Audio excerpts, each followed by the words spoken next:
Urga, there's a lot of things. Polyvastra, what not. Amazing. One point which Prasad mentioned that value of color. One way is to, like Cooptex does, put a tag there with a picture of the weaver and how many movements that she's done, maybe how many days they spent. Then you really feel the value of wearing it. A few people are doing it already. Yeah. They're already. All of us should do because Desi and Tula have been doing garments also. So it is a must. And you should use text here, make WhatsApp call to the weavers, make the customer, if he or she is happy, talk to the weaver and thank them. And probably the customer is polite the moment she or he would talk to the weaver and make a bond. So please. And also because I think that the weaver now has to be given the same status as the designer. Exactly. There's no difference between the two. But it's always the weaver is kept down, the printer is kept down, but the designer gets all the accolades. Sorry, shall we go?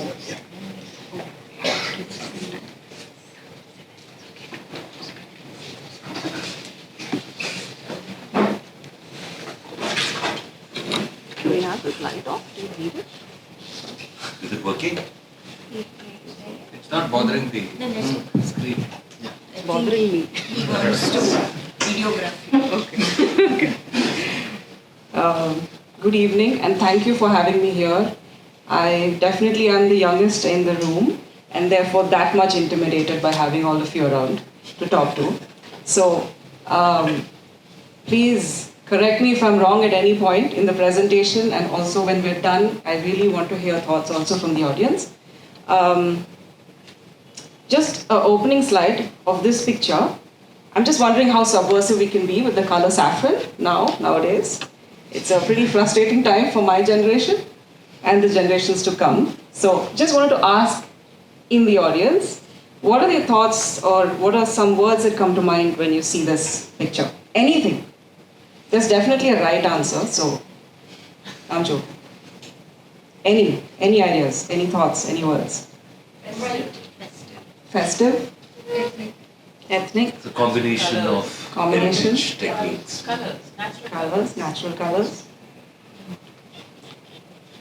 Anybody else?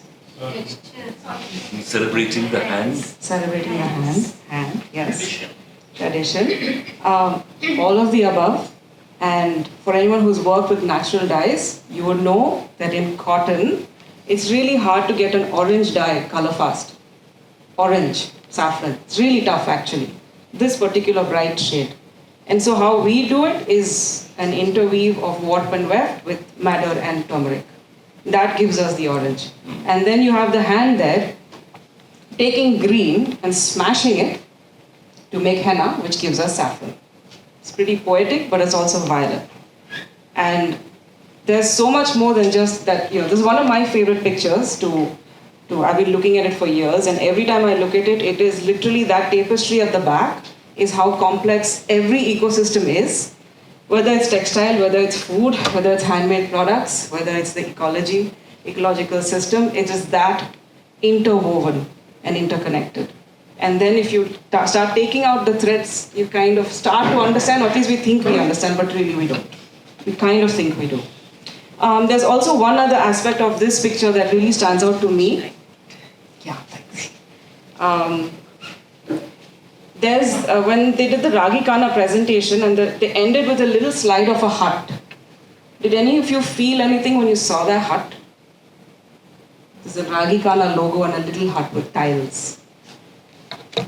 I don't speak much Kannada, but this slide, to me, there's a Telugu word called muchata. Does anybody speak Telugu here?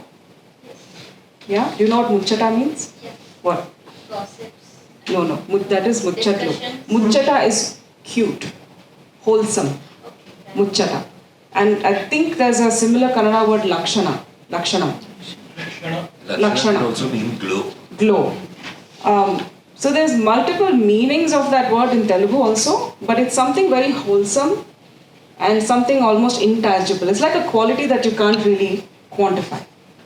And so to me personally, that is where handloom, handmade, handcraft, this whole universe of things that we're talking about, it falls into that category of almost this intangible goodness that you know is good, and it's kind of, why can't others just see that? Why are you so blind to muchata? So that's the topic that we are on. It's a very quick talk. I'll literally rush through this, but looking at some of the challenges in rural economies, I'm focusing today on rural economies and drawing on a lot of my work with the Timbaktu Collective, and in the Timbaktu Collective, specifically with textile and organic food and handmade products. In rural economies, there are lots of issues happening, and we don't always have the bandwidth to connect the dots. But three large things stand out. Interconnections are being lost very rapidly, and I think this is context specific, but also can be a generalization. Thinking in silos, which is a blessing because then you really go into the depth of an issue. You really unpack it, but it's also a curse because then you can't have a macro perspective all the time. And the last one, we all know, everything is changing really fast, especially now in this era. And what happened to rural Indian economies? And I think Prasanna's talk, just at his introduction, touched on what's happened in the last 4 to 5 decades. And so in a lot of our work, when we've looked at talking to the older generation and their market dependence, they would count on their fingertips what came from away, what they classified as a market from far away. And so occasionally it was some medicines, salt, because our part is not close to the sea. And then jewelry, maybe sometimes there were goldsmiths who would come by, silversmiths, metals, precious stones. Coffee was not part of our coffee, tea, salt, like I said. Turmeric, because it's not really a dryland crop, but very important in our cuisine. Camphor. This is what people depended on to live, and you count it on your fingertips. Imagine the level of self-reliance in that village. And today's realities for urban and rural markets. So on the left, I've put little, whatever those are, those little sachets. And on the right, this big bottle. And I just wanted to tell you that in almost every village in India, you will not find a big bottle of shampoo. You will find sachets. You will find sachets of sugar, salt, no, not salt, coffee, Oil. pickle, oil, 10 rupee packets, tea, shampoo, soap, yeah. Big one, that's a big one, of course. Maggie, even Maggie, small Coke, 5 rupee Coke. And you will have targeted ads that are really designed for the rural population. So, I'm not like Ananthoo, like I can't really throw some numbers at you, but there are some scary numbers. If we just look at FMCG again, it's some really scary number that they're targeting, and the rural market has about 36% of the FMCG captive audience, which is really insane. It's a largely multinational petrochemical-based industries. 38% is dedicated for the rural audience in India. You have a very low purchasing power in rural India. You're going out every guest that comes home, you quickly go out and buy one soft drink, little bit of tea, little bit brew coffee.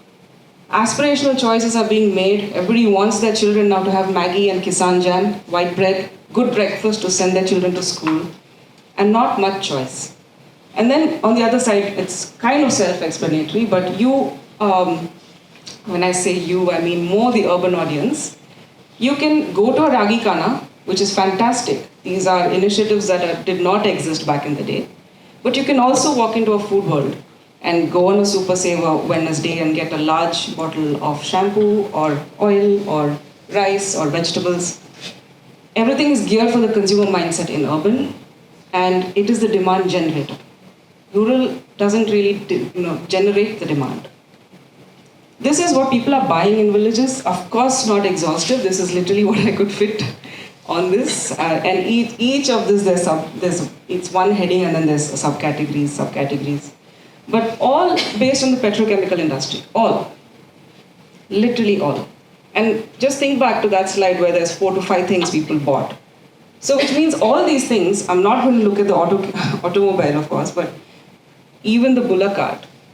Everything from medicine to food, to beverages, to cooking gas, which at that time was gobar or firewood, everything was in the village. And now this is the reality of rural places. So people who have a romanticized idea of the village and it's all eco-friendly, yes, maybe some very interior sections, yes, but largely this is what it's looking like. What can be some of the challenges? I'm going to get to the better part, but important to talk about the challenges. And I have put caste and power dynamics right at the top because that has been something that has come up time and again in our context. And without addressing caste and the power dynamics within caste, none of the work would be possible, and even if it is, might not be worth it if we don't fundamentally address caste dynamics. Gendered roles in production. It's very true what Ananthoo said. Whether it's agriculture, whether it is spinning, whether it is home weaving, traditional home, all of it falls on the woman of the house. And the brunt of the work, but it's also when something goes wrong, when a loan can't be repaid, it's always again the woman who's most in threat. Illiteracy, which is also illiteracy in regional languages. It's not saying that, okay, it's Telugu and they all can read and write Telugu. Even that literacy level is low. It's in an organized sector. I'm not going to read out. But there's one thing I want to point out, which is the rapid loss of TEK, traditional ecological knowledge. I'll come back to why that is so important. Standardization. We face this many times, whether it's sometimes pickle recipes or it's textile. Why is this indigo darker and the last batch was much more light and there's some stripes that are not, it's very hard to standardize in the handloom and handmade sector. And that's actually the plus point. It's actually the plus point, which, like what Prasad Bidapa was saying, is probably, that is what we need to be proud about, that a human being was involved in the production of this product. And ultimately, yes, artisanal ends up expensive in comparison to mass production. It's again a choice the consumer has to make. Like, okay, we understand that so many lives and livelihoods is where my money, which again, by the way, it's a transaction. It's literally just boiling down to a transaction. It's not like you're making a pickle and the woman is giving you a sari. It is a piece of paper, but it does end up being expensive. It can be expensive. So what can we do, given all these challenges, knowing the FMCG, knowing what's happening with plastic coming in, every sachet that's coming in, there's no recycling in villages, there's piles of garbage everywhere, there's no municipal recycling facilities. How do you even recycle plastic? Actually, like the actual job of recycling. There is no answer. I'm a chemist. Yes, there is no, thank you. So a lot of people think, no, I'm recycling my plastic, but yeah. So at least in this, the work that has happened so far, this bit, which is the history and the stories that people have and the ecological interconnection, I find that there is this big connection with craft, culture, knowledge, and ecology. It's a blessing to look at it like this because then you can break out of the silo mindset and look more at a geography than a product or one market. I'll just go to the next slide. We should be teaching that in schools, literally. Yes. And that's a mistake that we make, that we do not teach it. We need to teach this, yes. You're right. We're trying. It's really hard because now, for example, this picture, do any of you know what this is? I mean, I've written it there, so you can read and tell me. But have any of you seen it? Have any of you observed this anywhere? Sizing brush. Sizing brush, yes. Sizing brush, also lint removing while on the loom, while weaving the hand loom. It's not what people look at when they go to look at textile. You're looking at the fabric on the loom, which is cotton with the silver zari weft. But this brush is the craft of the everyday. So again, the idea of craft, the idea of handloom also has a perception in certain market segments of being very exclusive, very exquisite, but not craft of the everyday. And when I break down just that handloom brush, which by the way, it is soft enough to remove lint from cotton because of the date palm frond, but it's not hard enough to break the thread. The exact same thing if I use a metal comb, it will break the thread of this cotton wall. And there's three elements, three parts of the ecology that have come to make this one brush. And this is that traditional ecological knowledge that is existing everywhere in India, rapidly being lost. In Karnataka, it's almost lost. Almost lost. You don't have sizing brushes. Yeah. So there's a certain community, which is a lower caste community, which accesses date palm fruit and date palm fronds. They make it, they give it to the weaver. Some of them even do the sizing. Because the weaver caste might be an upper caste, they will not touch date palm. Because it also has a toddy, which that caste will not drink. So there's a lot of interconnections at every point. The stalk is held together with millet, great millet. And then there is bamboo. So just looking at that one brush, these are the four elements or materials that have gone to make a simple handloom brush. And no prizes for guessing what is my least favorite material in there. And okay, here is... But in the old days also, was it made with plastic? Or no, this is new. Coir. It was coir, coconut.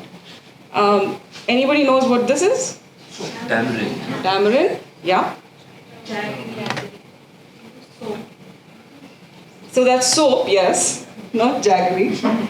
Three experiments with three variations of turmeric and tamarind for handmade soap. But I've put tamarind leaf, I've put tamarind flower, tamarind pod. All three are edible. All three can also be used to make soap. Turmeric, of course, all of you know. We can eat it. We can also make a lot of body care products. Anybody know the scientific name of tamarind? Tamarindus indica. But, like I said, learning our history is so important. It's not indigenous to India. It's from Africa. It's so ubiquitous now with Indian food. But tamarind is Tamar Hind, which the Arab traders bought to India. It got naturalized. The production was so high that they named it the Tamar or the date from India, Tamar Hind. So there is so much to unpack that is critical, I think. And of course, like Mr. Prasad Bidapa said, every part of India we are just boasting with this ecological knowledge. We have so much of it, we're just too abundant. That's why we take it for granted. That's why we just don't care. This, any ideas? What's happening here? Kadle bicha. Kadle, it's tur dal. Oh, Tula. Yeah, tur dal kept for seed for the next crop, coated in red mud, and that was just used for scraping all the bija and putting it to one side. But that is also craft, ironsmith and that wooden carving. And so the craft of knowing which soil to use, which red mud to use, in coating, without any pesticide, without any synthetic input, and you're capturing your nutritional sovereignty and your seed for your next year's crop. All at home, just very normally done. And in some other lab somewhere, people will be deconstructing this knowledge, saying, how do we do this? And some akka is just doing it. That is a potter. And on the right is the date palm tree. Many wonderful things come out of the tree. Some are great fun to drink. Yes. But you see, almost every part of that tree is used. And many types of pots made by this man were used. And so when we say FMCG, and we're talking about these fast perishable commodities that we buy, we're buying so often. Even plastic now was such a fantastic material introduced to our species and by our species. Bad plastic, downcycled plastic, recycled plastic, you leave it out in the sun, one summer it starts flaking, microplastics are coming out of it. But then you wouldn't now most people don't think of buying mud pots 2 to 3 times a year. Yeah, it might break. Some kid might knock it over and then you buy another one. What's the big deal? But no, convenience over what we see as something very, dangerous, or not dangerous, but just problematic to have around, like mud pots. It might break. That's about it. But in comparison, if you see microplastics, it's really not. You have to that. Okay. I have too many examples to show you. I want to just follow on what Ananthoo was saying, but like literally the easiest sum, looking at FMCG products and the work that Timbaktu Collective has been doing, especially looking at rural economies, about 2.4 crore just for 20,000 families, just for soap, only in 1 year. And now if you extrapolate that onto every other product that I showed you, there's footwear, there's clothing, there's everything else. It's ridiculous, the numbers. And these are all, by the way, average earnings maybe in a family is about 12,000. Coming to textile, very quickly, I don't have much time, but just this group, when we say, how do we even think of creatively addressing a lot of these problems? Not all crafts have to remain antiquated. A lot of people can become craftspeople. That is one of the experiments at Timbaktu. There's a group, if you've seen any of the products, we had a stall yesterday. There's a page, Timbaktu Weaves. They're all first generation weavers. They all learned how to weave. And lots of experiments, lots of mistakes. But today they are artisans. They are primary, breadwinners of their family. They own the financials. They decide the financials. And we've even used wastewater, not from all the dyes, but when we're doing turmeric or soap nut, there is no toxic or synthetic additives. We've used that to grow methi, to grow greens, to grow vegetables. Why? Because women's iron levels are so low, because they just eat some rice quickly and then continue taking care of the family. This is all information you can get on the different websites. There's handmade products, all these. Here are just when we think I think the earlier panel there was a mention of wastelands and grasslands. That is where this area is. And so when you just look at that landscape, which to me, by the way, is absolutely stunning savanna grasslands and not a wasteland. This is just a small example of the kind of products that have come up. And actually the ethno bit will be very interesting because it's all products that people there want to use for their small ruminants, for their livelihood. So it's arising from there, the need and the production. These are again financials. There's 2 shops. All of you are welcome. They're all both in the village. Impacts of our choices. I really have just put down some very simple things. But I have one question before I close. Do any of you have a favorite towel at home? 1 or 2 favorite towels that you pick over the others? You do? A Kerala one, Tortha? Okay, anyone else? Does it matter? Does it matter? Do you feel... Untwisted, simple towel. Simple towel. What's a simple towel? Untwisted yarn being made. Untwisted yarn, okay, yes. But can I ask you why you like that towel? Because it can be washed every day. Okay. Very easily, and it absorbs heat. It absorbs. So, Chettinad we get a beautiful towel. Chettinad has beautiful towels. Will you get me one? Yeah. Thank you. I love towels. I love towels. It's one of my personal favorite. Quickly it will absorb the water. It quickly absorbs. Easy to clean and very quickly it dries. Right. Yeah. So these are all things that I'm not going to really go into. But as a consumer, here's my challenge to you. I'm not going to say, only buy this and only do that. Lived realities are very different, and I don't know, it's difficult to sort of endorse that. But the one challenge I do have for you is, can you understand your bodies better? And really listen to your skin. Literally listen to your largest organ, which is your skin. What is it saying? What do you really feel comfortable in? Of course, when we're climbing up, the Arctic hills or, sub-Saharan temperatures, we might need and benefit from synthetic that is designed for such things. But on a day-to-day basis, can you listen to your body and your skin? Whether it's with food and whether it's with textile. I'm not going to go into other products. Leapfrogging, quick. I'm so sorry. They're throwing us out. Me, they are throwing. Yes, we are going. Breaking out of the silo mindset. Whether you're rural or you're urban, can we address larger systemic problems like I showed you right at the beginning, that saffron cloth? Compact solutions rooted in a certain context. That's my thank you note. I started with a palm. This is another one. It's an indigo palm. It's a slap on the... No, I'm joking. It's not a slap. It's a bye. It's a very gentle ahimsa bye to all of you, and thank you for having me. Thank you so much, Manisha.